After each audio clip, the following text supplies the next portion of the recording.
Thank you for giving me this opportunity. This meeting is being recorded. Now, today's session is a very interesting topic that is about assessment of neuro patients in the ICU. So let me begin with a very core objectives which we wanted to discuss, and I want every one of those who are trying to attend this session will try to understand the super three components of neurological assessment for the patients in the ICU, and also improve their observational skills as well as analyzing the GCS of a patient who is at ICU. At the last, the main agenda of this particular session is to understand and to assess the GCS for a deteriorating patient in the ICU. So these skills, I will make sure that you will go away with no doubts. So let's begin the session. So here is a case scenario. So I'll take you at the last again to the same slide, whether you have understood the session properly or not. So let me read out the case scenario for you. A 45-year-old male patient is brought to the casualty for who's having a RTA, that is road traffic accident, and he's opening his eyes to painful stimulus, abusing the nurses and also the people around his bed. On stimulation, his limb shows normal flexion attitude. So what would be his GCS? Can anybody in the chat section could be able to understand what may be EVM? So here I'm going to tell you, E stands for eye response, V stands for verbal response, and M stands for motor response. So these are the scores which we have given. At the last, by the end of the session, we'll be going through a few case scenarios where we will try to analyze whether we understood properly or not about analyzing the GCS or a patient in the neuro ICU. Yeah. So let's begin with the super three components of neurological assessment in an ICU for the nurses. So what are these super three? Yes. Let me go through one by one. The first one is talking about the general observation of the patient. What would be the general observation that when the nurse enters into ICU, what she needs to really understand and analyze about the situation by just observing the patient. And the second one is about the NIHS scale, which is nothing but a stroke scale, which is really important in analyzing the neuro patient's severity of score and the status of the patient. As well as we will be trying to go with the AVPU scale, which is really important during the emergency situations. As well, we will be going with the GCS assessment, which will be giving us the analysis part of severity of the patient. At the last, we'll be going with the pupillary assessment. These are the super three components. So let's begin. The first thing is general observation of the patient. This is the super one concept first. So ABC, these are really like our vitals. So airway, breathing, circulatory function, airway. So whether the airway is clear or not, or the patient is being pulled up by the secretions. That any secretions, then what will be the treatment? So we need to suction the patient. Great. And next, talking about the breathing. If the patient's airway is not clear, so we will definitely understand that the patient would not breathe properly, and because there is no passage of taking the oxygen into the lungs. So here we understand this. And so we have to see that whether the patient is desaturating or not. So whether the patient requires ventilation support. So that's all we are supposed to check for. And then circulatory function, the blood pressures, because in the neuro patients, it's very common that we can expect that the patient will be going into the hypotension. So we have to make sure that circulatory function and the peripheral pulses would be checked mandatorily in the ABCs. As well as vital signs. This is like continuous monitoring will be there in the ICUs. So most of this will be emphasized in the later session. Spontaneous motor behavior of the forelimbs, like when you have entered the ICU and when you have seen the patient's, how the patient was lying, whether he could able to move his limbs, whether there was some abnormality in his limbs, what was the posture of the patient. This is what we are supposed to understand on this. And later part, we have to also check whether the patient could able to have this oropharyngeal reflex. It doesn't mean like you have to check the patient only in the severity cases, but also we can check from the mild till the severe. Because if we could able to understand the severity scores from the mild, we could definitely make sure that the prognosis will be better. So here, the coughing reflex, swallowing reflex, hiccups, or yawning. These are the oropharyngeal reflexes which we have to check for. At the last, any signs of trauma, because the neurological patients are more tend to have the fall risk, and the safeties are really important. And in case if you have not seen the physical examination of the patient, then we have to go through that any scars have been present, or any bleeding is being observed, or any post-op brains which needs to be observed once you enter into the ICU. These are the basic observational skills that a nurse needs to understand when they get through and just enters into the ICU. Because all of this, few of like vital signs, if you see the monitor, obviously we will understand that what will be the status of the patient, physiological status of the patient. And the other things are really which we can, just by observing, we can understand. That's why it has been a super one. So general observation of the patient. So let's move on to the next one. I hope everybody have been understood this first slide. That is super one concept. Can I have S in the chat box so that we can move ahead for the next super second component? S in the chat section. Everyone, please go on. Yes, great. So let us go for the next one, that is NIHSS scale. So in this scale, what we will be understanding is the level of consciousness. LOC is never the loss of consciousness, where most of the people will think about it is level of consciousness. It's not loss of consciousness. Okay, so in this stroke scale, which we'll be identifying for all 15 components, and this PDF has been attached to the last. I'll be sharing you in the chat section at the last of the session. So you can go through because it is self-read and you can just understand this and you can score the patient according to it. And let us move on to the next one that is called AVPU.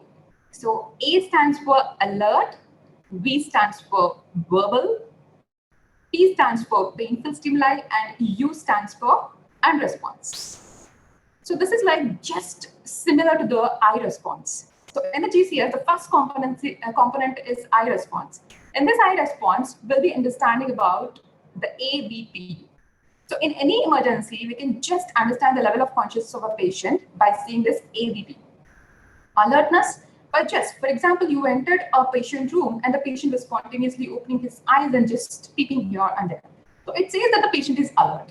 And in case, if you think that a small sound has been observed and the patient has just opened his eye, that's also called as alertness. So verbal stimuli. You entered and you was just observing the patient was not in the conscious. And when you have used your verbal stimuli, like you have called the patient name, like Mr. Rahul, so then by your voice, he could able to open his eyes. So that is verbal stimuli. Verbal stimuli is like you are doing it and the patient is trying to show you the response. So now that's a verbal response. Now coming to the painful stimuli. And the painful stimuli, there are different categories that we can do, like the pinching. It is not like wherever we want, we can pinch. So there are certain peripheral stimulus which we have to make out and the central stimulus. So that we will, in the I response, I'll try to elaborate more in that. So let us move on to the unresponsive. In the unresponsive, there the patient is not at all responding for any kind of verbal stimuli or the painful stimuli. So you will be going into your category of unresponsiveness. So this is like AVPU scale, which will be helping you to understand the level of consciousness of a patient. Alert, verbal stimuli, painful stimuli, and unresponsiveness.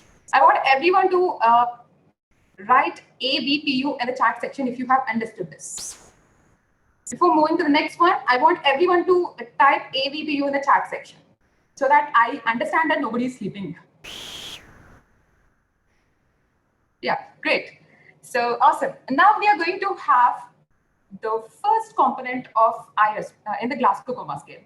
So if you wanted to remember what are the main components, how many components in GCS? So if you see this, G is 1, 2 is COMA, 3 is scale. So we have 3 components in GCS scale. So that, like that, you can remember. Our response here, I have given a small mnemonic, which is universal. So many of the nursing students use this to understand. So for your easiness, I have just highlighted this in the red. So if you want, you can take down the notes. Eye opening spontaneously. So E, I said E is nothing but eye response, whatever we are trying to see here. So what is like spontaneity? I have said you in the alertness. When you entered the scenario and the patient was awake and he was just peeping here and there, and then it says that the patient is spontaneously opening his eyes without giving any kind of stimulus. And next, coming to the speech. In the speech, what we will be doing is you will be giving a verbal stimuli, you will be calling the patient by name, then the patient will try to respond for your call. Then you will be giving a score of E3. And at the last before, we have painful stimuli. So here I have mentioned 3 important things. Those are, first thing is nail bed stimulus. So this is one of the peripheral stimulus which we check for. In the image, you can observe how we are trying to do this nail bed stimuli. So an object will be placed again as a nail bed to see for the pressure. At least for 10 seconds, you are supposed to check for this nail bed stimuli. So that the patient, if he has the painful stimuli, obviously he will try to respond for that. So he will try to open his eyes. That's the one. And next is trapezius pinch. So this is like this.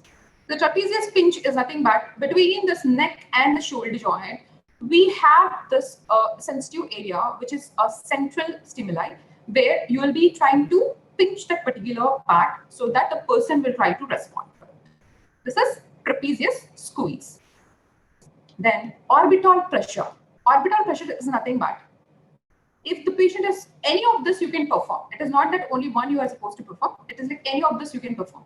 And the supraorbital notch pressure. This is nothing but over this orbital area. So this is the supraorbital notch. So here you're supposed to give a painful stimuli at least for 10 seconds. If the patient could able to observe, he could able to feel that pain, obviously the patient would try to open his eyes. So this is painful stimuli. And at the last, if there is no response, then we will be also giving the score of E1. And now we have to get a doubt. Why the person, if there is no response also, still we are trying to give a E1.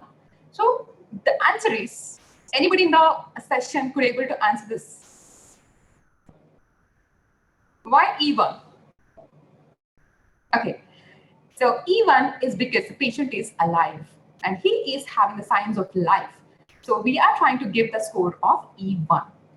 Now, this is eye-opening, spontaneous. E4 we are trying to give. The maximum score and eye response is E4. Okay, and the minimum response will be E1. Minimum score will be E1. Maximum score will be E4. Now we should again get a doubt. For example, in case if a patient have got any kind of trauma for the eye and he couldn't able to open his eyes, so what score would you want it to give? Anybody in the group can answer. If the patient is having a trauma and he has got a small kind of mirror which has been fallen into over the eyes and he has got the overall orbital swelling. So what score would you give? Is it E1, E2, E3 or E4? Don't say that E1 because patient couldn't able to open his right eye or whatever, because here it was like this, it should be written as not testable, because the patient couldn't able to, the eyes cannot be tested because the patient already had some kind of injury or trauma. That's why it will be written as ENT. That is, it is not ENT, it is like eye response will be not testable because of the injury that the patient has got. Or else you can write it as right eye injury. Why you couldn't able to test? Because there's a right eye or left eye injury. So this is about the eye response. Hope you will understand. And there's a small mnemonic which have been added, ESPN. It's a channel if you could able to like remember, it's a sports channel, ESPN. So this is the easy way of understanding the mnemonic of eye response. Okay, let's go on to the next one, that is verbal response. This is really, really important because eye response only we are trying to check for the eye. Okay, and the verbal response we are trying to check for the verbal stimuli where you're trying to ask the patient and the patient will be verbalizing. He needs to tell you the answer verbally. So that's what we are trying to discuss here. So now it is like, I have given a mnemonic called Our Country Win. Okay, so always we wanted our country to win in the cricket or whatever, Olympics, whatever, right? So Our Country Win is an easy mnemonic that you can remember. Oriented. Now, for example, you went and you have asked the patient, what did you have at the morning breakfast? So he was saying like, idli, sambar, whatever it may be. So then it says, or where you are. Then if he answers, I'm in a hospital, what is the date? So if he answers whatever the questions which are trying to be like oriented about that, then it says that the patient is oriented. Then you'll be giving a score of V5. Coming to the next one, that is confused. When the patient is confused, what would be the statements that you can ask to the patient? Like, for example, where are you? Or what is the today's date? If he couldn't able to answer your question appropriately, whatever the answer may be. For example, today's date is 17th, or this month is March. So if the patient could able to, okay, it's February or March or October, whatever it may be. So then it says that the patient is confused. Then, at the third one, that is words inappropriate. Words inappropriate is like, here you should really understand only the words. The patient will not use the sentences to answer you. The patient will be only going with the words. That's where you should be aware that the patient is trying to use only few words. Mother, nurse, or abusive words the patient is trying to use. Only words. Okay, so this is words inappropriate, or you can remember just words. And the next, incomprehensible sounds. Here, the patient is not using the sentences, or the patient is not trying to use any kind of words. But at the last, he's trying to use only the sounds. It's like moaning sound or groaning sound the patient will have. Because of the pain, the patient will try to have this moaning sound or groaning sound when you make a painful stimuli. That's where the patient will have only sounds, no sentences and no words. So here it comes as an incomprehensible sounds. At the last, it will be no response. What is this no response? Again, we are trying to give V1. So we know that no response will also get a score of 1 because the patient is alive and have the signs of life. So V1 is the minimum score in the verbal response, and V5 is the maximum score in the verbal response. Now we have to get a doubt. If the patient is on ETQ, so what we are supposed to write? So could we give, there is no response because when you are asking any question, the patient is not trying to answer your question, or his words are inappropriate, no sounds, nothing was being observed from the patient. The patient is not. So here, again, you have to write verbally hyphen, you have to write tube. Because the tube is inside, you cannot expect a patient who is having a tube to speak or to make a sound. Yes? When we have the sounds, we understand there is a leak in the tube. So this is about the verbal response. O, oriented, V5, confused, V4, words inappropriate, V3, incomprehensible sounds, V2, and no response, again, V1. And last is motor response. So we are trying to end this motor response here. So eye response, we have checked only for the eye response, where he could able to open the eyes or not for any kind of stimuli that you are trying to make. The verbal response, you're trying to understand whether the patient is trying to verbalize. You're asking and he's trying to answer. And here, the motor response, you will be asking the person, he will try to only make the motor response like by moving his limbs. So this is one, limbs, okay? The hands or the legs. So whatever you ask for, the patient needs to do this. So now, can't live without fans. Yes, we cannot live without fans. So this is a mnemonic which you can remember for the motor response. Here the commands obeyed. If you're asking the patient to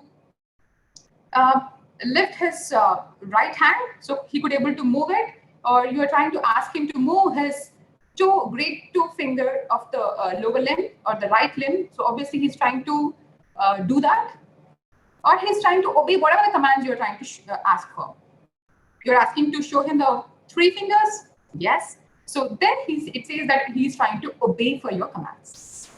So the next, localizing the pain.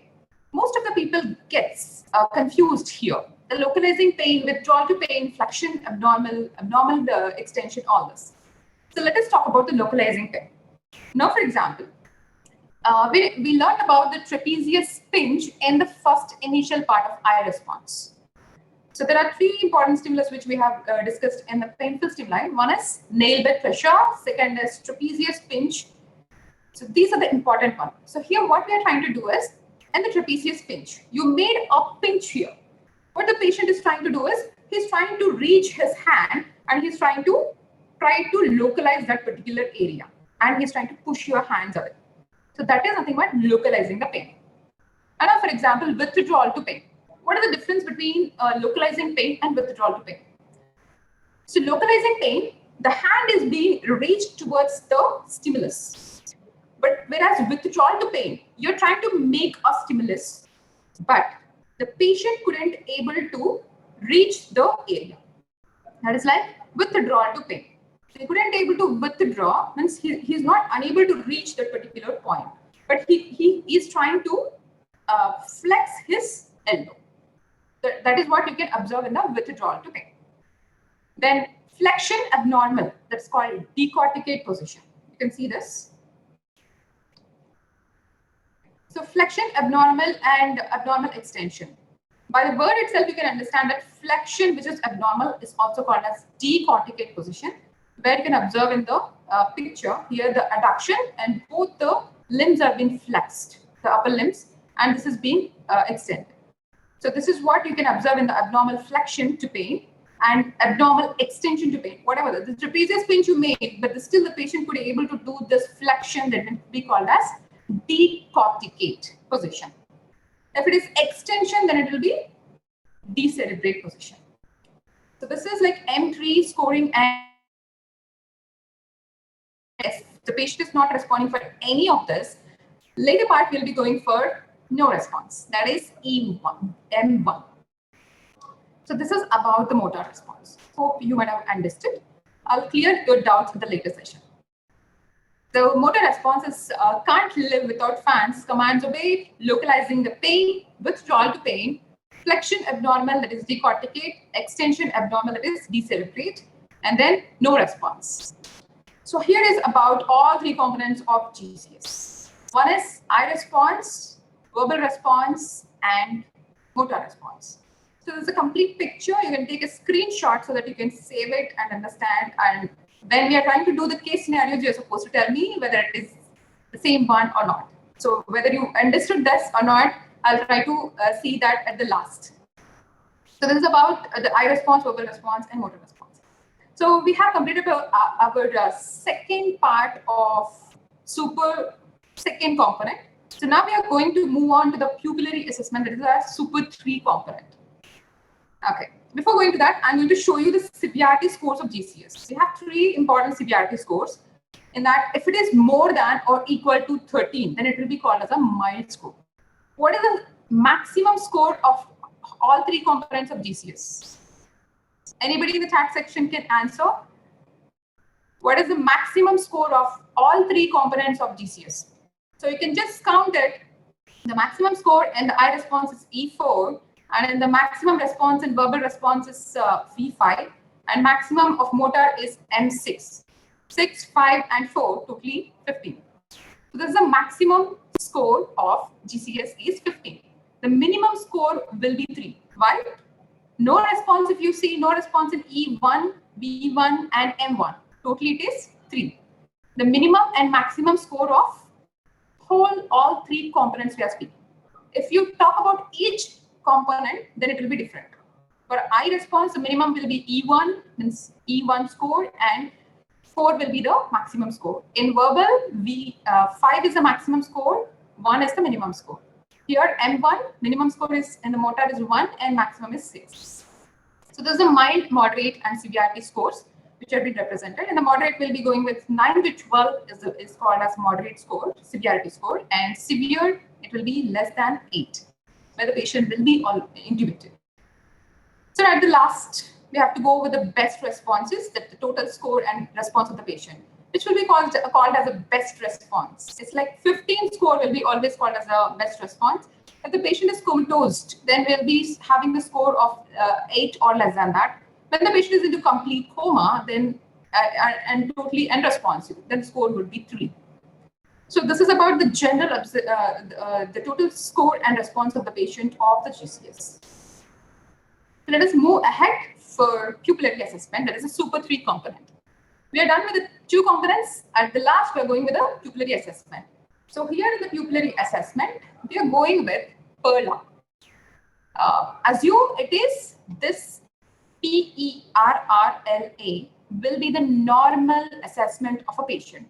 If the pupils are equal, round, reactive to light, and accommodating, then we'll be calling it as normal. Okay, this is called as normal pupillary assessment. If the patient is having all of these components, then we'll be calling it as normal. Right? Pupils. So what is meant by pupils? It's a small dot centered at the iris, which has been placed in the iris. And equal. Both are equal with no other abnormalities like this. Not of equal size. So you can see this pupil is different. This is constricted and this is dilated. So this is nothing but not being equal. Round. If you say it should be round. In few of the cases we see in the cataract case or in the glaucoma cases, we will try to see there's a little change in the shape. That is nothing but the round. Reactive to light. Reacting. So like we will be going with a small pen touch we can take and we can just check from the inner canthus to outer canthus or from the outer canthus to inner canthus. We will try to check from the outer canthus to inner canthus, or when we are trying to check this, whether the patient could be able to react with the light or not, that we are trying to observe. And then accommodation. So whether it is accommodated properly in this. So this is like PERLA. When you see about PERLA, you will understand that is normal. Pupils equal, round, reactive to light, and accommodating. Then it will be called as PERLA. What is abnormal eye examination? So let us talk about when it cannot accommodate. What if pupils are not reactive to light? So we should have like 2 to 4 mm in size, or will be the normal size which we consider. So here, if the both eyes are reacting, not reacting, okay? We spoke about the normal. Now we are speaking about the non-reactive pupils. If the both eyes are not reacting, so I have written NR to make you understand this not reactive. So then the score will be both eyes not reacting for the light, 2 score. One eye is reacting, then you will be giving 1 score, normal, 0. So this is one important thing that you should understand. And the other example, the very important thing in this is GCSP is a new concept. So here the examples of GCSP is, GCS score is 13. Let us think the overall score of a patient is E and B and M together, we got 13. And the pupillary score is, I said, like both eyes are not reacting, then you have to give score of 2. If only one eye is reacting, you have to give score of 1. So you have given the score. Then the score of GCS is 13 and minus, you have to do the pupillary score, that is 2. So your GCS score now is 11. So according to this, we will be treating a patient. So this is GCSP. This is P is nothing but the pupillary reaction to the light or not. Both eyes are reacting to, both eyes are not reacting to. If only one eye is reacting, that is 1. So there's a pupillary assessment which is normal and abnormal. And I have given some of the attachments at the last, which I'm going to share you in the chat section. So you can go through those to understand the pupillary assessment in detail. In which conditions we can see the abnormalities, like if it is increased ICPs, we always see that the neuro patients needs to be seen for the ICP levels. So when it is increased, obviously we see that the pupillary reaction will be abnormal. And also the fixed and dilated pupils will be always observed when there is a cranial nerve damage, that is cranial nerve 3, and also the signs of ICP is being increased and it is not being treated well. So these are the main areas where we have to concentrate. First, let me understand how many of you understood the session in the chat section. In the chat section, let me understand like how many of you understood, so that we can move on to the part of case scenarios, because we are going to answer the first one which we have done. We're going to understand the first one. First case scenario. Okay. Yes. Okay. We will solve the first case scenario which I have projected at the first. Okay. Let me share you this.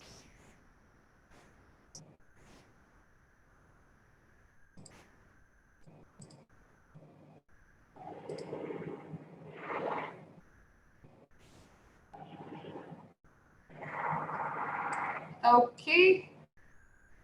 I hope everybody could able to see my screen. So let me go back to the first one case scenario. So this is a case scenario. So let us, yes, let me know in the chat section, could able to observe this screen, able to view this? Pratyusha, we cannot see your screen. Okay. Now? Not yet. Yes. Now? Can you able to see now? No. No. Just a minute. Sorry for this.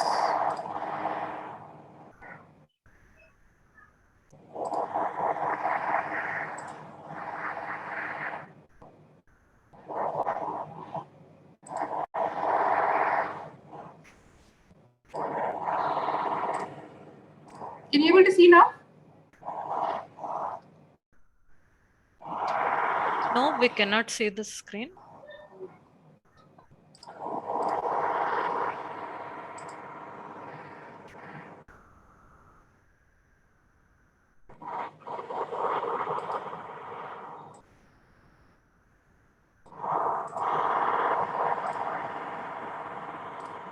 Yes.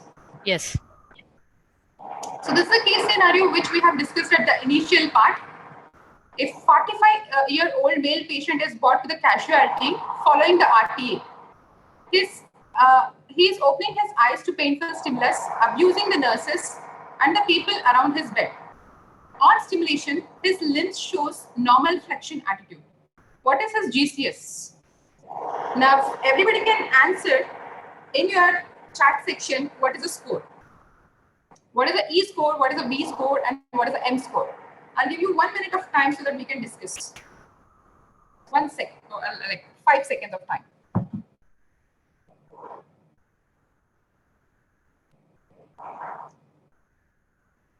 Okay, so let us discuss here. A 45-year-old male patient is brought to the casualty following the RTA. So he's having already a head injury. So he's opening his eyes to painful stimulus. If he's opening his eyes to a painful stimulus, what would be the score? It is E3. Okay. E3 or E2? E2. Great. So E2 is the score. Abusing the nurses and the people around his bed.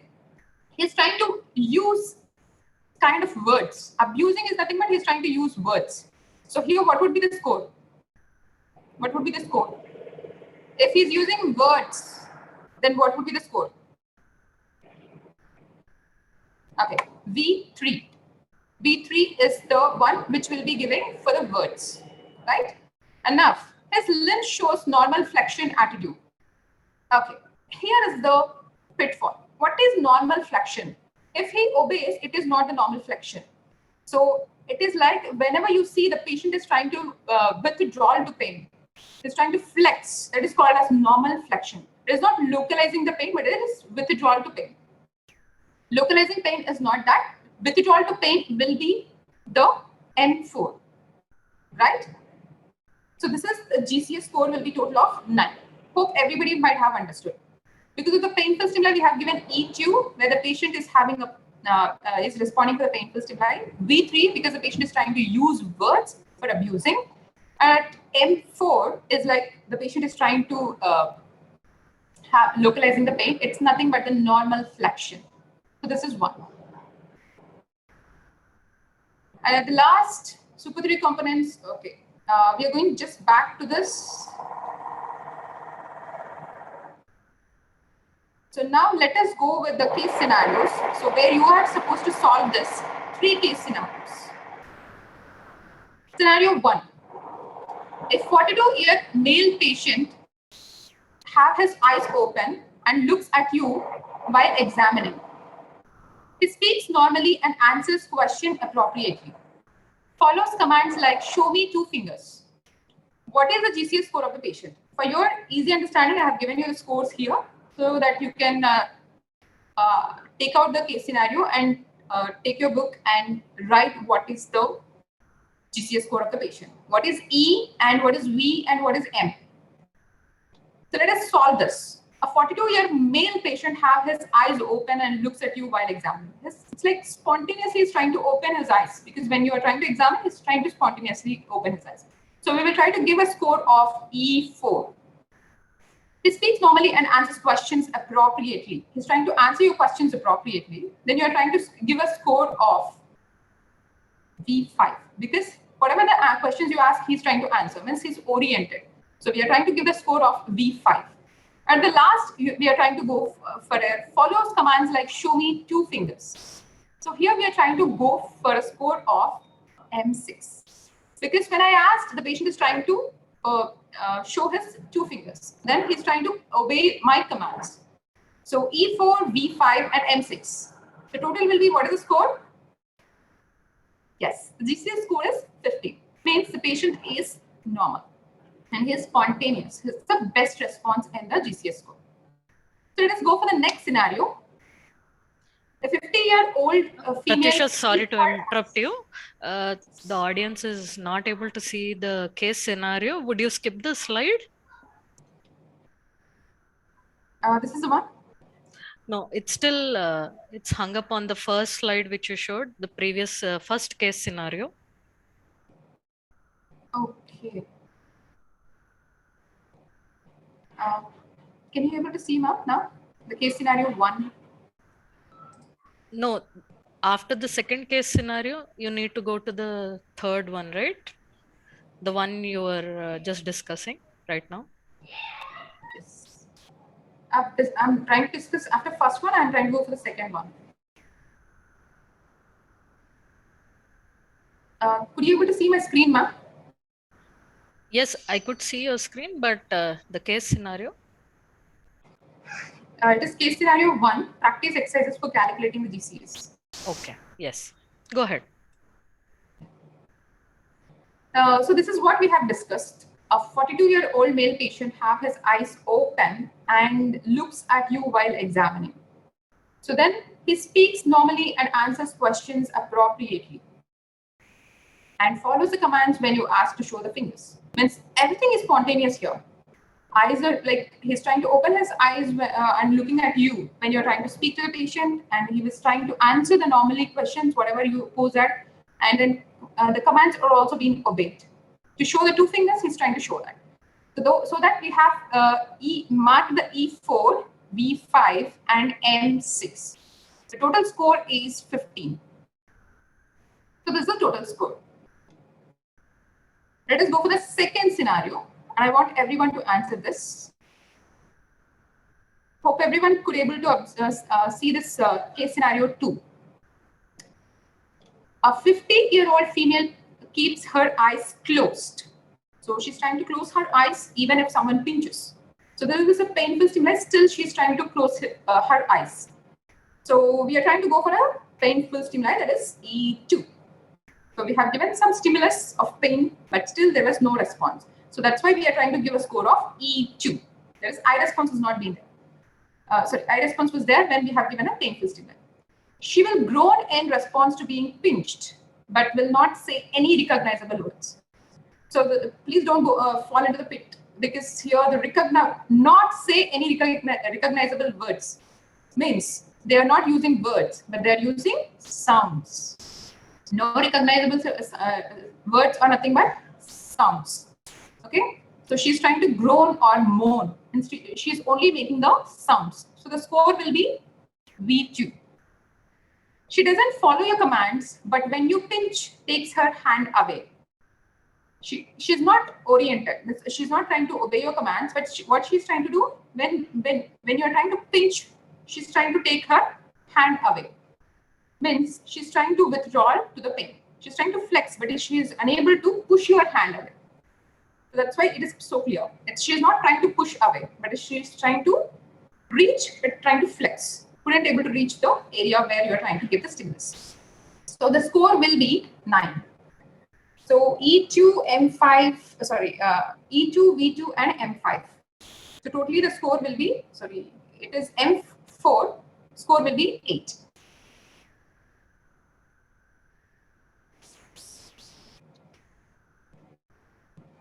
At the last, we have the case scenario 3. After this, I'm going to end the session. Case scenario 3. A patient is 47-year-old male patient, has his eyes closed. So completely the eyes are closed, okay? Even after a painful stimuli. You have given a painful stimuli, but still the patient is not responding. So should we go for the painful stimuli or should we go for the no response? Yes, we have to go for no response.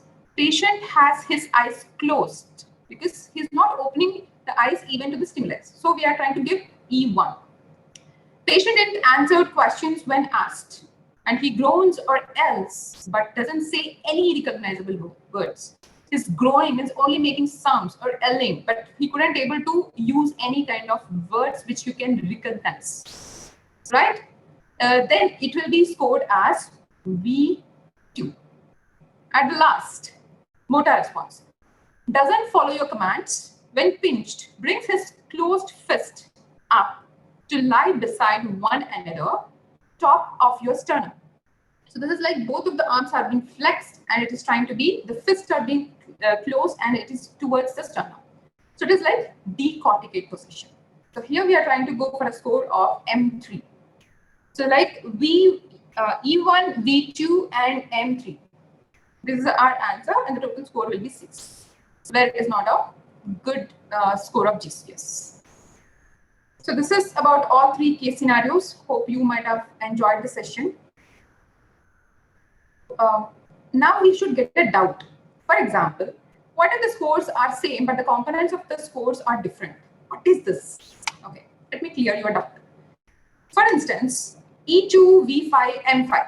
When you see the components I'm saying, E is a component, V is a component, M is a component. Okay, E is eye response, verbal response, motor response. E2, V5, M5. Total score is 12. Next. So here also the components have different things, but the score was same. See here, E4, V4, M4. In this part, what type, which one we are supposed to take? So now the score is 12.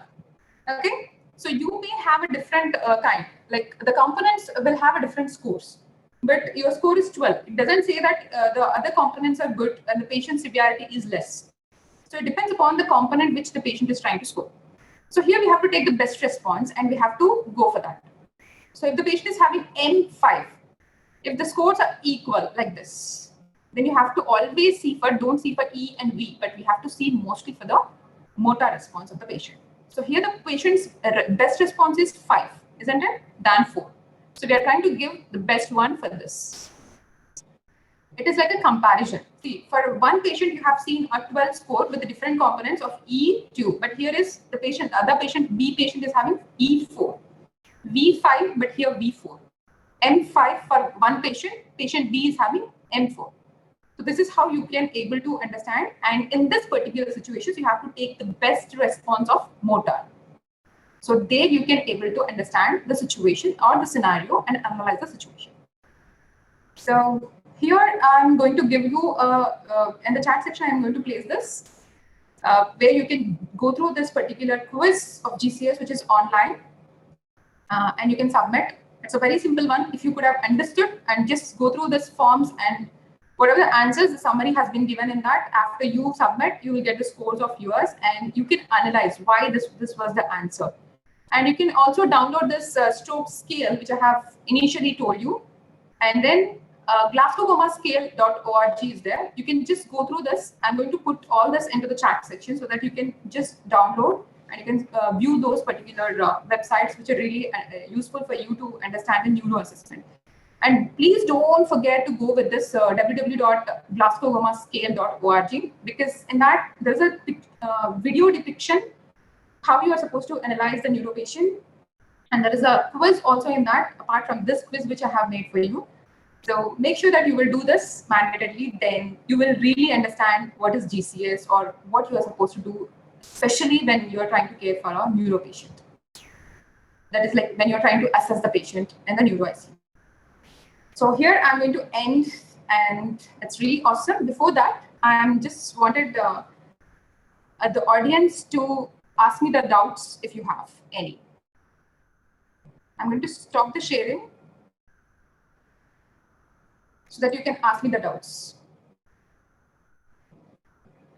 Which scale is used for unconscious patients and ventilator patients? GCS is a scale which we are trying to use for any of the patients.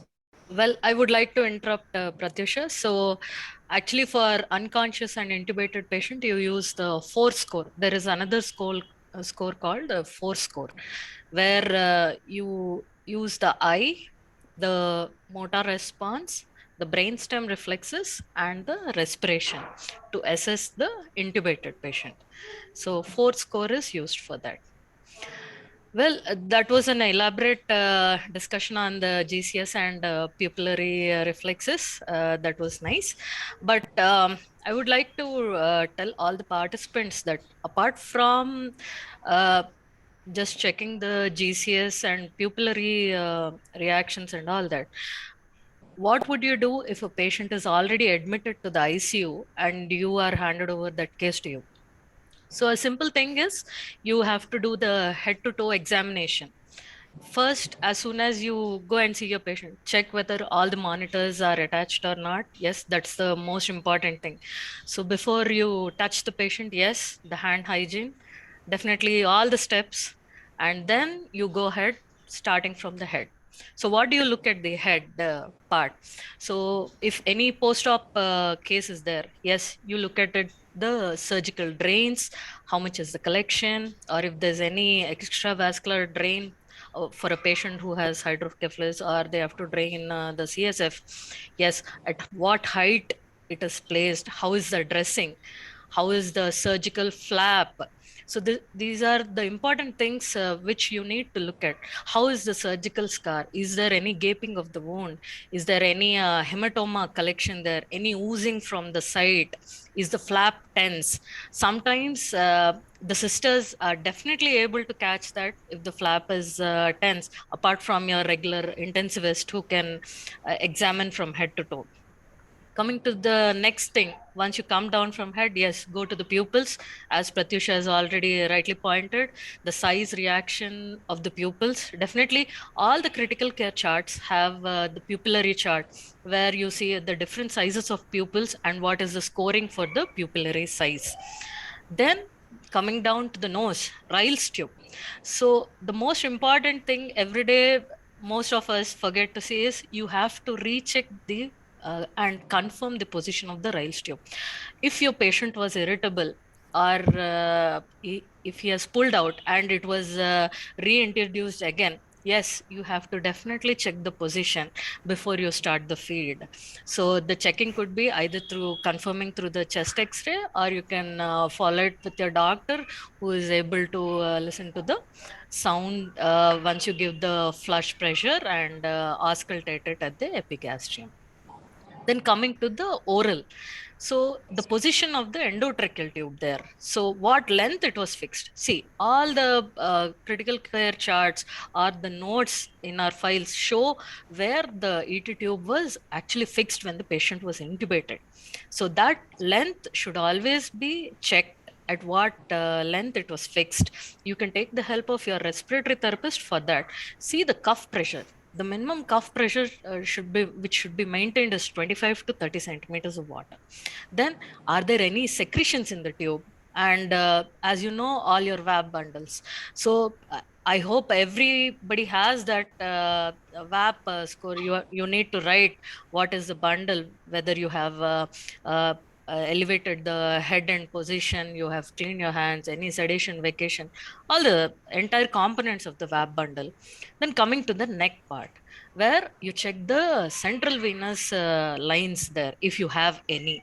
So whether the aseptically it is taken care of, how is the bandages around it, is there any swelling, redness, any local signs of inflammation?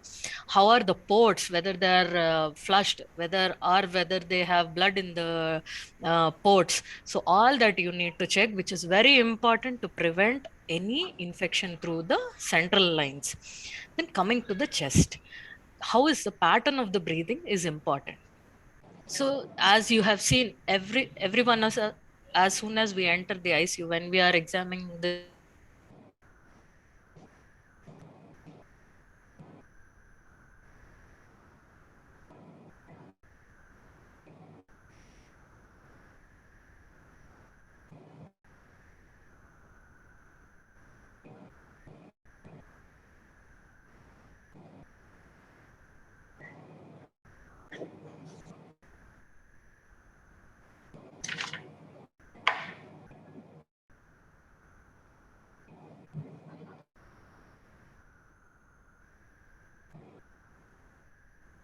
So whether the Stop.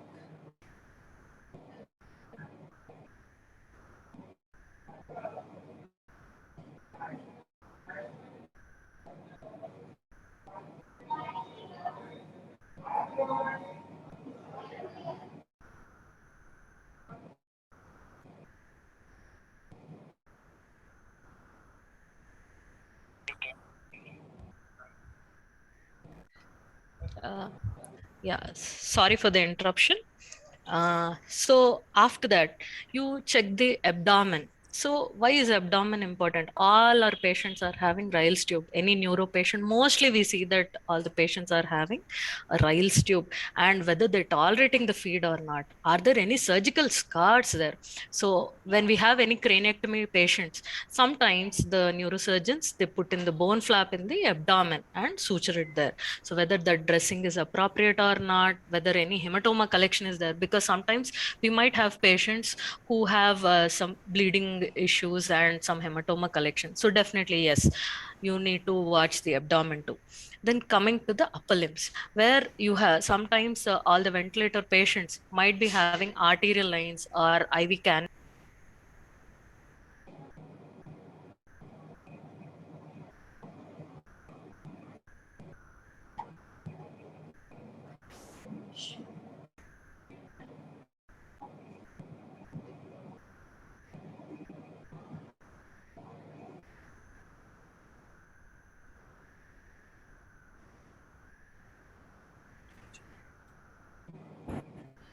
Uh, I'm really sorry about this network thing.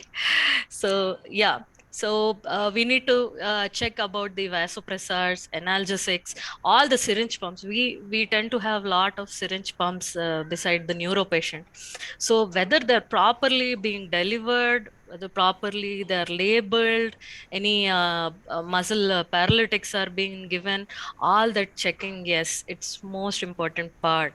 So next coming to the bladder, where you check the Foley's, whether it is properly secured, any urine output, decrease in the urine output, or is it bloody, or any problem with the catheter. So all that. And the most important thing for all our neuro patients is having an alpha bend or the nimbus bed, where we tend to avoid the pressure source for them. And definitely the sequential compression devices or the stockings, where if any post-op patients are there, we are not giving them any antiplatelets, I mean DVT prophylaxis. So definitely you need to take care of to prevent DVT. So that is also an important part. So if you come, what there are several other scores given in your critical care chart.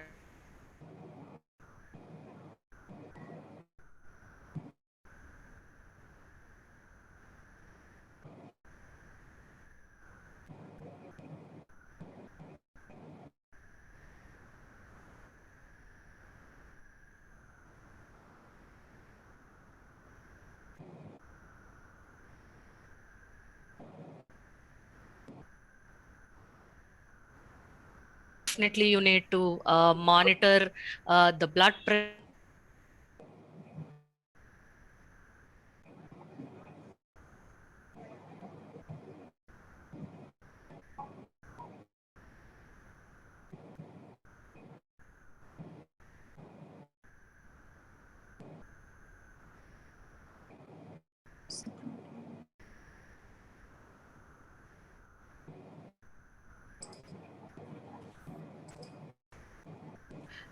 Okay. Sorry for the disturbance again. Maybe I'll just wind it up here. So definitely all neuro patients, there are several important things. The primary thing is monitoring of GCS and the pupillary reflexes. Okay. Shyam Sundar sir, uh, Dr. Dhaval. He's not there now. We can wind it up. Okay. So thank you all the participants for participating in this session. I hope you've got to understand the GCS and the pupillary assessment along with the overall assessment of the ICU patient here. Thank you. We end the session now.